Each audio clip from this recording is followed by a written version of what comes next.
UI instruction.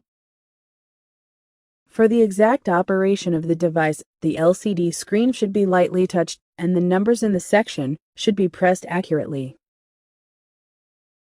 By touching this part, you can put the patient's basic data, and feed data is stored in the device for 4 months. The length of the aspiration catheter and tubes can be set here. First, you can enter the length of the tube intubated to the patient at that moment. If the patient uses T-tube, the T-tube gender can be provided by the manufacturer. In order to use the T-tube gender, firstly touch the connection button, and the length of the tube will be extended by 25 centimeters more. However, the added length is not displayed at the total tube length on the main screen. The catheter length means the actual intubation length, measured from the end of the tube. This part shows the tube type that automatically changed according to the current length setting.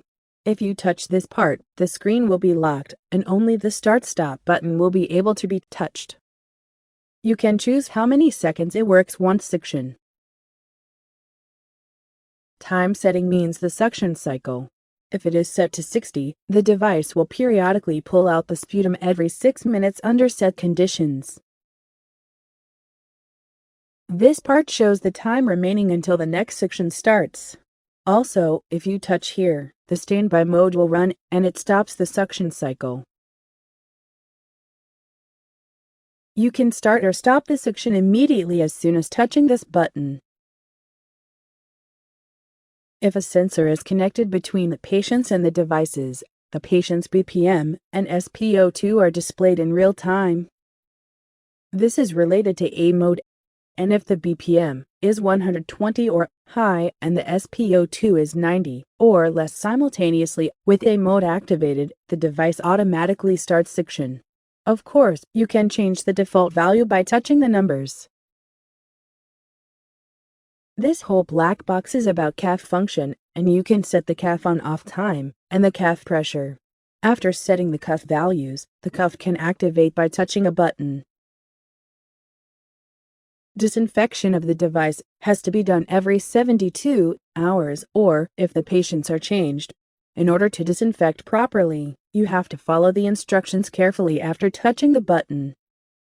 It shows the elapsed time from the last disinfection, and its text will turn red 72 hours after the last disinfection.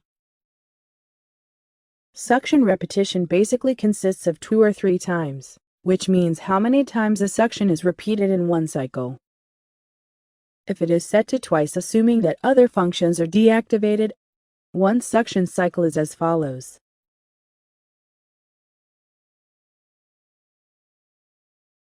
Suction pressure can be changed depending on the patient's condition, such as the volume and the concentration of sputum and the patient's age. This is a function to inject 2 cc's of saline solution into the airway right before the suction starts. It is effective when the sputum is too thick to be pulled out. If this function is activated, secretions will be removed through the subglottic line of the tube. This is always done at the end of the suction sequence.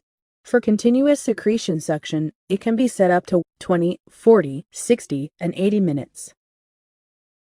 Since this is linked to the time setting, you have to make sure of the time. If it is intended to be performed at regular suction every 30 minutes, and continuous secretion suction, it should be set to 10-4 time setting and 24 secretion suction.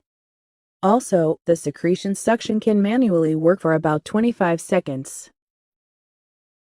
You have to touch this button to remove the residue inside of the catheters and the devices before replacing the catheters or disinfection. In the case of replacing only the aspiration catheter, the connection of it can move back and forth by touching this button. Before turning off the device, the residue inside of the catheters and the devices can be removed by touching this button. If the drainage container is full or the saline bottle is insufficient, the bottle displays will blink and the alarm goes off. The alarm stops for 5 minutes if you touch the displays. By touching the Setup button, you can change the device volume and languages into Korean, English, and Chinese. If there is something wrong with the device, you can identify the problem by touching the self-test button and contacting the after-sales service team. This presents how many times suction has been performed a day. You can also see the section count and the section volume, daily and monthly, by touching the button. This shows the volume of pure sputum for the last suction time. You can also check the trend of the volume as a graph.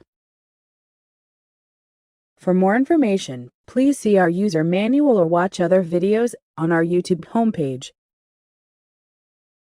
Thank you for watching.